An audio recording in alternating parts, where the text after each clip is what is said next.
మీరు దళంలో ఉన్నప్పుడు మెయిన్‌గా మేము విన్నది కుక్కునూరు పోలీస్ స్టేషన్ బ్లాస్ట్. అసలు ఆ పోలీస్ స్టేషన్‌ని బ్లాస్ట్ చేయాలని ఎందుకు ప్లాన్ చేశారన్న?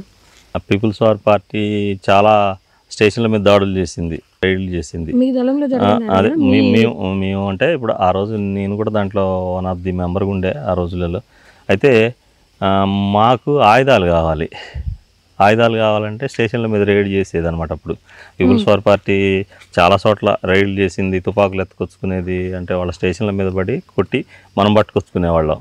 ఆ క్రమంలో మనం ఈ ప్రాంతంలో మనకి ఎక్కడ మనం రైడ్ చేయగలుగుతాం అనేది ఫస్ట్ రెక్కీ చేసినాం. ఈ ప్రాంతంలో ఎక్కడ ఇటు ములకల్పల్లి నుంచి అశ్వరావుపేట, దమ్మపేట ఇట్లా వచ్చేసి నూరు ఈ ప్రాంతం అంతా ఒక రెక్కీ చేసిన తర్వాత పార్టీ ఒక అవగాహనకు వచ్చింది. అశ్వరావుపేట సర్కిల్ అది, అశ్వరావుపేట సర్కిల్. కాబట్టి అశ్వరావుపేటలో వెపన్స్ ఉంటాయి, అశ్వరావుపేటలో రైడ్ చేద్దాం అనేది అనుకున్నాం ఫస్ట్.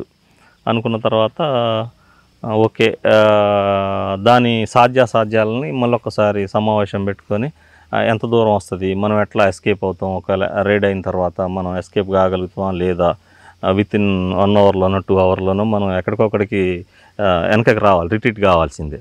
ఈ క్రమంలో చర్చ వచ్చిన తర్వాత అశ్వరావుపేట అంటే కొంచెం ప్లెయిన్లో ఉంటుంది, మళ్ళీ వెనకకి రావాలంటే దగ్గర దగ్గర 50 కిలోమీటర్లు సుమారు వస్తుంది. ఈ లోపల మనం ఎక్కడో ఒక్కడ మళ్ళీ శత్రు వలలో పడే అవకాశం ఉంటుంది. కాబట్టి అక్కడికంటే కూడా కుక్కునూరు బెటర్ ఉంటుంది. కుక్కునూరు అయితే 1 అవర్లో మనం అవతల పడవచ్చు.